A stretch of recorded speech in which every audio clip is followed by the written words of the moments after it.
Бейнебаянды бастамас бұрын айта кетейін. Каналға аз ғана адам жетпей тұр. Подписка басып кетсеңіздер, разы боламын. Бұл оқиға шын өмірден алынған. Жүрегіңізді тебірентетін, ойландыратын шынайы әңгімелерді осы видеодан тамашалаңыз. Айман биыл 50-ге толған еді. Өмірдің талай белесін артқа тастап, 2 баласын аяқтандырып, енді өздері үшін өмір сүретін уақыт келгендей көрінген. Бірақ тағдырдың өз жоспары бар екен. Күйеуі Болат соңғы бірнеше жылдан бері вахталық жұмыста істейтін. Кейде 3 айға, кейде 4 айға кететін. Биылғы сапар ұзаққа созылып, 6 айлық келісімшартқа қол қойған еді. Сабыр ет, Айман, көзді ашып жұмғанша өте шығады, деген болатын жолға шығар алдында. Айман күлімсіреп бас изегенімен, іштей жалғыздықтың оңай болмайтынын сезген. Алғашқы апталар қалыпты өтті. Таңертең тұрып Алласын сыпырады, бақшасын суарады, кешке қызымен сөйлеседі. Бірақ үйдегі ер адамның жоқтығы біртіндеп байқала бастады. Бір күні ауладағы су құбыры жарылып кетті. Айман телефон ұстап біраз тұрды. Кімді шақырарын білмеді. Сол кезде телефон шырылдады. Экранда күйеуінің әпкесінің күйеуі Серіктің аты шықты. Сәлем қарындас, қалайсың? Жақсы ғой. Болат хабарласты. Жалғыз жүрген соң жағдайыңды біліп тұршы деді. Рахмет. Бірдеңе керек болса айт. Айман су құбыры жайлы айтып қалды. Ой, сон неге айтпайсың? Қазір барамын. Арада 40 минут өтпей жатып Серік жетіп келді. Қолында құрал саймандар бар. 1 сағаттың ішінде құбырды жөндеп шықты. Міне болды. Рахмет жезде. Рахметтің қажет жоқ, туыс емеспіз бе? Айман шынымен риза болды. Сол күннен кейін Серік анда-санда хабарласып тұрды. Отын жеткілікті ме? Жақсы. Көмір керек емес пе? Жоқ. Бірдеңе болса айт. Айман оның қамқорлығын туыстық жанашырлық деп қабылдады. 1 аптадан кейін аула қақпасының ілгегі сынып қалды. Тағы да Серік келді. Тағы жөндеп берді. Кетерінде, жалғыз әйелге қиын ғой деді. Үйреніп кеттім. Әйел адам бәрібір әйел адам. Айман ол сөзге аса мән бермеді. Кешке Болат телефон соқты. Серік барып жүр ме? Иә, көмектесіп жүр. Жақсы екен. Мен де соған айтқанмын, қарасып тұр деп. Айманның көңілі жайланды. Демек бәрі күйеуінің өтінішімен болып жатыр. Келесі күндері Серік жиі келе бастады. Бірде алма ағаштарының бұтағын кесіп берді. Бірде шатырдың бір жерін бекітіп берді. Бірде аула шамын ауыстырды. Айман оны мұнша уақыт тауып жүргеніне таңғалатын. Жезде, өз үйіңіз жоқ па? Серік күліп жіберді. Бар ғой, бірақ сен жалғызсың. Мен бала емеспін ғой. Білем. Осы жолы оның көзқарасы Айманға бір түрлі көрінді. Бірақ ол ойын тез ысырып тастады. Артық ойлап кеттім-ау деді ішінен. Күздің салқын кештерінің бірі еді. Жаңбыр сіркіреп тұрды. Айман ас үйде шай ішіп отырған. Қақпа тарсылдады. Терезеден қараса, Серік екен. Қолында пакет. Кіріңіз. Мынау саған. Пакеттің ішінде жеміс-жидек пен тәттілер бар екен. Бұның не қажеті бар? Көңіл ғой. Артық шығынданыпсыз. Кейде адамды ойлайтын жан болу керек. Айман үндемеді. Бұл сөз оған тосындау естілді. Серік шай ішіп отырғанда әңгімені соза берді. Жалғыздық қиын ба? Кейде. Болат көп кетеді екен. Жұмыс қой. Әйел адамға көңіл бөлу де керек. Айман әңгіменің бағытын ұнатпады. Бәрі жақсы. Жақсы болса болғаны. Серік көп ұзамай кетіп қалды. Бірақ сол кештен кейін Айманның ішінде түсініксіз бір сезім пайда болды. Нақты не екенін өзі де білмеді. Бір нәрсе дұрыс емес секілді. Арада тағы бірнеше күн өтті. Бір күні көрші Гүлнар апай дүкеннің алдында жолықты. Әңгімелесіп тұрып кенет, Серік жиі келіп жүр ғой деді. Иә, көмектесіп жүр. Гүлнар апай бір сәт үнсіз қалды. Сақ болған дұрыс қызым. Неге? Жай, адамдар әртүрлі болады. Айман таңырқап қалды. Не айтқыңыз келіп тұр? Ештеңе. Өзімнің айтарым сол. Қарт әйел бұрылып кетіп қалды. Айман үйге қайтқанша сол сөздерді ойлап келді. Бірақ нақты не меңзегенін түсінбеді. Сол түні ұйықтар алдында телефонын қолына алды. Күйеуінен хабар келген екен. Оны оқып отырып байқамай, басқа чаттарды ашып қалды. Сол кезде көзі бір нәрсеге түсті. Күндіз Серік жіберген хабарлама. Ол хабарламаны жұмыстан қол босамай байқамаған екен. Хабарламада бір-ақ сөйлем жазылып тұрды. Кейде сенің жалғыз жүргеніңе қатты уайымдаймын. Айман ұзақ қарап қалды. Бұл жай ғана туыстық жанашырлық па? Әлде оның астарында басқа мағына бар ма? Ол жауап жазбады. Бірақ дәл сол түні алғаш рет жездесінің көмегі шын мәнінде неліктен көбейгені туралы ойланды. Серіктің хабарламасын көрген түні Айман ұзаққа дейін ұйықтай алмады. Кейде сенің жалғыз жүргеніңе қатты уайымдаймын. Бір қарағанда қарапайым сөз сияқты, бірақ неге екені белгісіз, оның көңіліне күмән ұялатқан. Таңертең оянғанда өзін өзі сөкті. Не болып қалды маған? Адам көмектесіп жүр ғой. Сөйтіп күнделікті тірлігіне кірісті.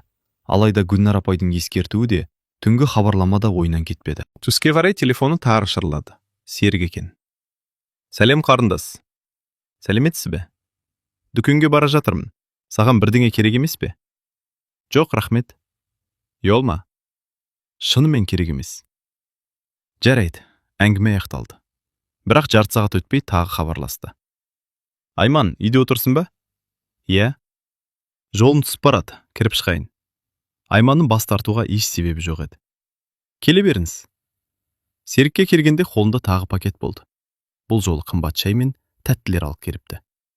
Мұның бәрі неге? Саған деп алдым. Әуре болмаңыз. Әуре емес. Айман пакетке қарап қалды. Бұрын мұндай сыйлықтарды күйеуі жиі ала бермейтін. Ішінде тағы да бір түсініксіз сезім пайда болды. Шай үстінде Серік бұрынғыдан ашық сөйлей бастады. Балалар бөлек кетті ме? Иә. Үй бос қалған шығар. Үйреніп кеттім. Кейде адамға сөйлесетін жан керек қой. Айман үндемеді. Сен бұрынғыдай емессің. Қалай?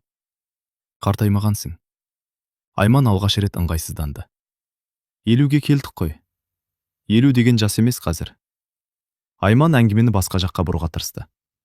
Жеңгем қалай? Жақсы. Балалар ше? Олар да жақсы. Бірақ Серік қайтадан әңгімені өзіне бұруға келетін. Бұл бұрын байқалмаған нәрсе еді. Кетер кезде аулада біраз тұрды. Бірдеңе керек болса, кез келген уақытта хабарлас. Жарайды. Күндіз де, түнде де. Айман бір сәт тосылып қалды. Түнде не үшін? Серік күліп жіберді. Әйтеуір айтып тұрмын. Ол кетіп қалған соң Айман біразға дейін қақпа алдында тұрды. Жүрегі мазасыздана бастаған. Сол күні кешке қызы Айнұр хабарласты. Әдеттегідей жағдай сұрады. Біраз сөйлескеннен кейін Айман байқамай, Серік жезде жиі келіп жүр, деді. Телефонның ар жағында үнсіздік орнады. Қаншалықты жиі? Аптасына бірнеше рет. Әкең сұраған шығар. Иә. Анашым, бәрібір сақ болыңыз. Неге бәрін солай дейсіңдер? Жай айтып тұрмын. Айман таңырқап қалды. Алдымен Гүлнар апай, енді қызы. Бәрі бір нәрсені сезетіндей, тек өзі ғана түсінбейтін секілді. Келесі күні күтпеген жағдай болды. Айман базарға барып қайтқан. Үйіне жақындағанда көшенің бұрылысынан Серіктің көлігін көрді. Бірақ қызығы, ол үйінің алдында емес еді. Көлік жол жиегінде тоқтап тұрған. Ішінде Серік отыр. Айманды байқамаған сияқты. Бірнеше минут өткенде ғана көлік орнынан қозғалды. Айман аң-таң болды. Мұнда не істеп отырды? Үйге келіп ойланды. Бәлкім кездейсоқтық шығар. Бәлкім біреуді күткен шығар. Өзін өзі тыныштандыруға тырысты. Бірақ күдік бұрынғыдан күшейе түсті. Кешке тағы хабарлама келді. Бұл жолы сөз қысқа болды. Үйге аман жеттің де? Айманның жүрегі зу ете қалды. Ол базардан қайтқан Серік қайдан білді? Өйткені ол ешкімге айтпаған еді. Телефонды қолына алып ұзақ отырды. Сосын қысқа ғана жауап жазды. Жеттім. 1 минут өтпей жауап келді. Жақсы екен, уайымдап отырдым. Айман экранға үнсіз қарап қалды. Енді бұл қарапайым қамқорлыққа ұқсамайтын. Ол түнде Гүлнар апайдың сөзін қайта есіне алды. Сақ болғаның дұрыс. Бірақ ең үлкен күдік келесі күні пайда болды. Таңертең аула сыпырып жүргенде қақпа сыртынан екі әйелдің әңгімесі естілді. Олар Айманды байқамаған сияқты. Анау Серік тағы келіп жүр ме? Иә, көріп жүрмін. Біртүрлі өзі. Бұрында сондай болған дейді ғой. Әйелдердің дауысы алыстап кетті. Айман тұрған жерінде қатып қалды. Бұрында сондай болған дейді ғой. Бұл сөз оның көңіліне маза бермеді. Ал сол күні кешке Серіктен тағы хабарлама келді. Бірақ бұл жолғы сөздер бұрынғылардан әлде қайта тосын еді. Кейде сенімен сөйлескенде өзімді ерекше жақсы сезінемін. Айманның жүрегі тарс ете қалды. Серіктен соңғы хабарламасын оқыған түні Айман қатты ашуланды. Кейде сенімен сөйлескенде өзінді ерекше жақсы сезінемін. Бұл сөздерді туыс адам жазбайтынын ол жақсы түсінді. Бірақ бірден дау шығарғысы келмеді. Мүмкін қателесіп тұрған шығармын деп өзін сабырға шақырды. Сол себепті жауап жазған жоқ. Келесі күні таңертең Серік қайта хабарласты. Кеше жазғанымды көрдің бе? Көрдім. Жауап бермедің ғой. Жұмыс болды. Ренжіп қалдың ба? Жоқ. Айман әңгімені қысқа қайырды. Бірақ Серік бұрынғыдай емес еді. Даусынан біртүрлі еркіндік сезілді. Сол күні кешке ауылдағы туыстары хабарласып, алдағы сенбіде үлкен той болатынын айтты. Барлығы шақырылған. Айман да баруға келісті. Сенбі күні ауыл сыртындағы мейрамхана адамға лық толды. Той қызу өтіп жатты. Айман бірнеше таныстарымен бір үстелде отырды. Біраз уақыттан кейін Серіктің өзіне қайта-қайта қарап отырғанын байқады. Бұрын мұндайды байқамаған. Не байқамауға тырысқан. Бір кезде ол орын ауыстырып, Айман отырған үстелге жақындап келді. Жалғыз отырсын ба? Жоқ, бәрі осында. Көңіл күйің жақсы ма? Жақсы. Айман қысқа жауап берді. Бірақ Серік кетпеді. Әңгіме іздеп тұрғандай. Осы кезде қастарындағы әйелдердің бірі. Айман әпше, жасарып кетіпсіз ғой, деп күлді. Сол сәтте Серік сөзге араласты. Рас айтады. Айман үндемеді. Кейбір әйелдер 50-ге келгенде де әдемілігін жоғалтпайды. Үстелдегілер жай ғана әзіл ретінде қабылдады. Бірақ Айманның көңіліне бұл сөз жақпады. Той аяқталған кезде түн болып кеткен. Көп адам үйлеріне тарай бастады. Айман такси шақырмақ болды. Сол кезде Серік қасына келді. Мен апарып тастайын. Қажет жоқ. Бір ауылға барамыз ғой. Таксимен ақ қайтамын. Не үшін ақша шашасын? Айман көп ойланбай келісті. Өйткені жол қысқа болатын. Алғашында бәрі тыныш өтті. Көлік қараңғы жолмен баяу келе жатты. Радио ақырын ойнап тұр. Бірнеше минут бойы ешкім сөйлемеді. Кенет Серік сөз бастады. Айман. Иә? Саған бір нәрсе айтқым келеді. Айман терезеге қарап отырды. Айта беріңіз. Соңғы уақытта сен туралы көп ойлаймын. Айман бірден оған қарады. Не? Шынымды айтып тұрмын. Түсінбедім. Серік терең дем алды. Сен жақсы әйелсің. Оныңызды білемін. Жоқ, сен түсінбей тұрсың. Айманның жүрегі жиі соға бастады. Жезде, әңгімені тоқтатайық. Бірақ Серік тоқтамады. Болат айлап үйде болмайды.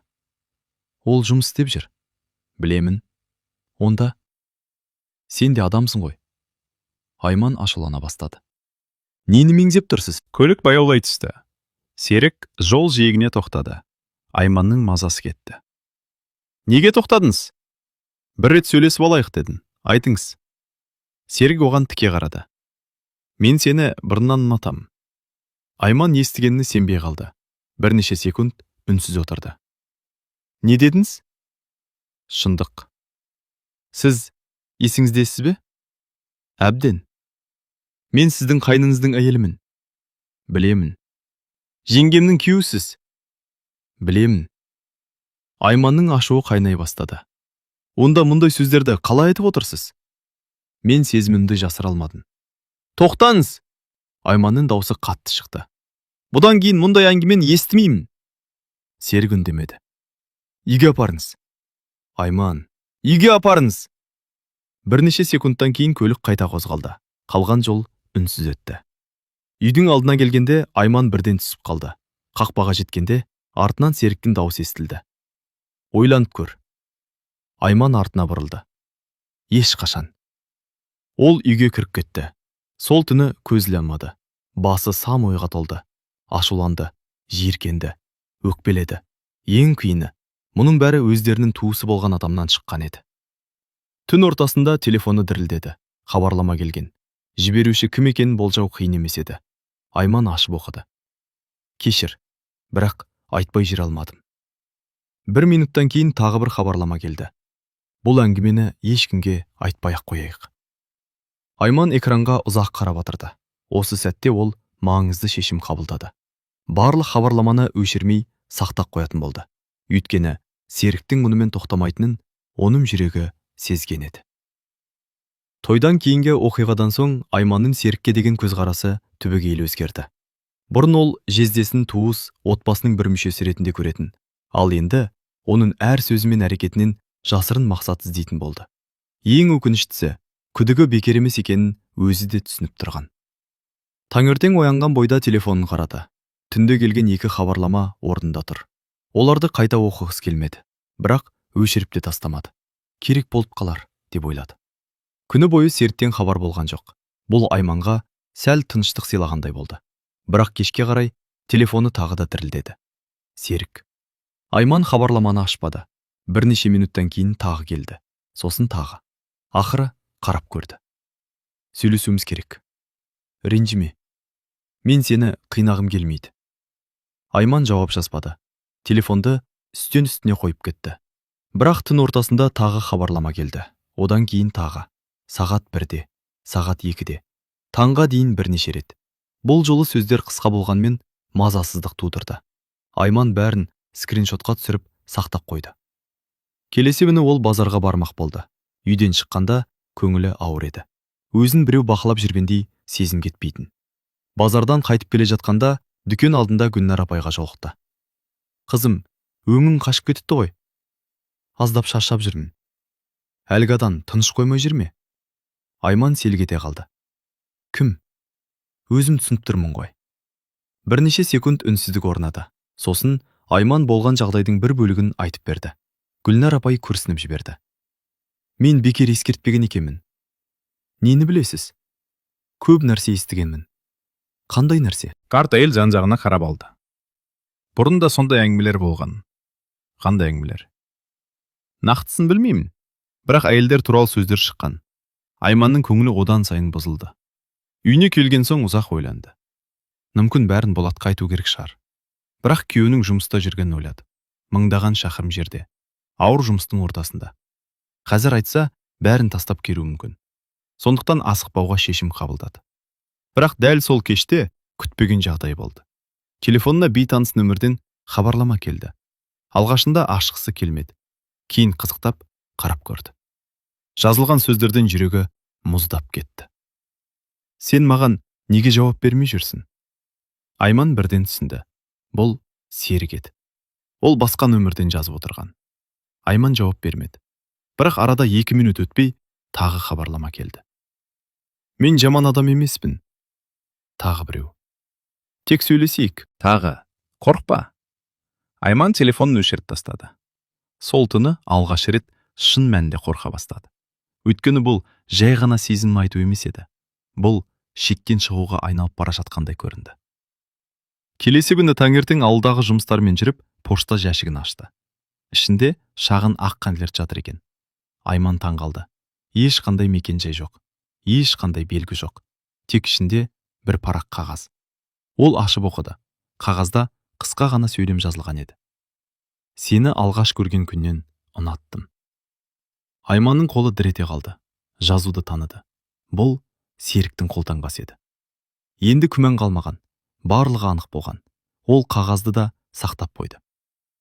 Кешке жұмыстан шаршап келгендей болып диванға отырды. Алдында телефон. Телефонда 10-даған хабарлама. Үстелде хат. Барлығы бір адамның әрекеті. Сол сәтте ол бір нәрсені анық түсінді. Бұл жағдай өздігінен тоқтамайды. Егер үнсіз жүре берсе, ертең одан да сорақ нәрсе болуы мүмкін. Дәл сол кезде телефонына күйеуі Болаттан қоңырау келді. Әдеттегідей хал жағдай сұрады. Біраз сөйлескен соң, тағы 2 айдан кейін үйгемін, деді қуанып. Айман үнсіз қалды. Өйткені дәл сол сәтте оның көкейінде басқа ой тұрған еді. 2 ай. Ал Серік күн сайын шектен асып бара жатқан. Әңгіме енді жай ғана ұнату туралы емес екенін Айман анық сезді. Ол күйеуіне бәрін айтатын күн жақындап келе жатқан еді. Келесі бірнеше күн Айман үшін өте ауыр өтті. Серік бұрынғыдай ашық келмейтін болды. Бірақ хабарламалар тоқтамады. Бір нөмірді бұғаттаса, екіншісінен жазатын. Жауап бермесе де өз бетімен сөйлесе беретін. Айман енді оның әр хабарламасын сақтап отырды. Скриншот, хат, қоңыраулардың тізімі. Барлығы жеке папкада жинала бастады. Өйткені бір күні бұлардың қажет болатынын сезіп жүрді. Бір күні түстен кейін үйіне ауылдағы құрбысы Ләззат келді. Шай үстінде әңгімелесіп отырып, Айман ақыры ішіндегі сырын ашты. Барлығын айтпаса да, негізгі жағдайды түсіндірді. Ләззат үнсіз тыңдап отырды. Әңгіме аяқталған соң ауыр күрсінді. Мен бұндай нәрсені бұрын естігенмін. Айман танығып қарады. Не айтқың келіп отыр? Ашуланба. Айта бер. Бұл бірінші рет болуы мүмкін емес. Айманның жүрегі зу етті. Неге олай дейсің? Ләззат біраз ойланып отырды. Осыдан 3-4 жыл бұрын көрші ауылда сондай әңгіме шыққан. Қандай әңгіме? Бір әйелге тым жақындасып кеткен дейді. Кейінше? Дәлел болмаған соң жабылып қалған. Айман үнсіз қалды. Сенімдісің бе? Көзіммен көрген жоқпын, бірақ сөз болған. Айманның көңілі бұрынғыдан бетер құлазды. Сол кеште ол ұзақ ойланды. Егер бұл рас болса, онда мәселе тек өзінде емес. Серік мұндай әрекетті бұрын да жасаған болуы мүмкін. Бұл ой оны одан сайын жиіркендірді. Ертеңіне тағы бір күтпеген жағдай болды. Айман дүкеннен шығып келе жатқанда артынан бір әйел шақырды. Айман! Бұрылып қараса, күйеуінің әпкесі, яғни Серіктің әйелі Жанар екен. Олар амандасып біраз сөйлесті, бірақ Жанардың түрі алаңдаулы көрінді. Бәрі дұрыс па? Деп сұрады Айман. Жанар біраз үнсіз қалды. Мен саған бір нәрсе сұрайын деп едім. Сұра. Соңғы кезде Серік сен жаққа жиі барып жүр ме? Айманның денесі мұздап кеткендей болды. Неге сұрап тұрсың? Жай ғана. Жанар, бірдеңе болды ма? Жанар көзін тайдырып әкетті. Соңғы кезде өзі өзгеріп кетті. Айман жауап бере алмады. Осы сәтте оның бәрін айтып салғысы келді. Бірақ әлі де нақты қадам жасауға дайын емес еді. Кешке үйіне келген соң тағы бір оқиға болды. Телефонға бейне қоңырау түсті. Серік. Айман көтермеді. Бірнеше секундтан кейін тағы соқты. Тағы. Ақыры тоқтады. Бірақ артынша хабарлама келді. Неге қашып жүрсің? Айман ашуланып кетті. Бірақ жауап жазбады. Бірнеше минуттан кейін тағы бір хабарлама келді. Оны оқығанда денесі тітіркеніп кетті. Сен де мені түсінесің деп ойлағанмын. Осы жолы Айман үнсіз қалмауға шешім қабылдады. Қысқа ғана жауап жазды. Маған енді еш қашан жазбаңыз. 1 минут өтпей жауап келді. Онда бәрін өзім айтуыма тура келеді. Айманның жүрегі тарс ете қалды. Бұл не деген сөз? Қандай бәрін? Қандай айту? Ол қайта жазды. Нені меңзеп тұрсыз? Бірақ жауап келген жоқ. Түн тыныш өтті. Алайда келесі күні таңертең бәрі күрт өзгерді. Айман ауылда жүргенде көршісі асығып келді. Естідің бе? Мені. Ауылда әңгіме тарап жатыр. Айманның жүрегі бірден жамандықты сезді. Қандай әңгіме? Сен туралы. Айманның өңі қашып кетті. Не айтып жатыр? Көршісі ыңғайсызданып қалды. Біреу сен мен Серік туралы өсек таратып жүр. Айман бір сәтке тілсіз қалды. Құлағы шулап кеткендей болды. Не? Мен өзім сенбеймін, бірақ адамдар айтып жатыр. Айман ашудан дірілдей бастады. Көз алдына бірден Серіктің кешегі сөзі келді. Онда бәрін өзім айтуыма тура келеді. Сол сәтте бәрі түсінікті болды. Біреу өтірік әңгіме тарата бастаған. Және оның кім екенін болжау қиын емес еді. Айман үйге кіріп ноутбугын ашты. Барлық скриншоттарды қайта қарап шықты. Хабарламалар, қоңыраулар, хат, барлығы орнында. Ол папканы жауып қойды. Сосын күйеуінің нөмірін ашты. Саусағы қоңырау батырмасының үстінде ұзақ тұрды. Енді үндемей жүру мүмкін емес еді. Шындықты айтатын уақыт келген болатын. Ал Болаттың үйге қайтуына бір айдан сәл ғана көп уақыт қалған еді. Айман күйеуінің нөміріне ұзақ қарап отырды. Соңында терең дем алып қоңырау шалды. Телефон бірнеше рет шақырғаннан кейін Болат көтерді. Айман, амансың ба?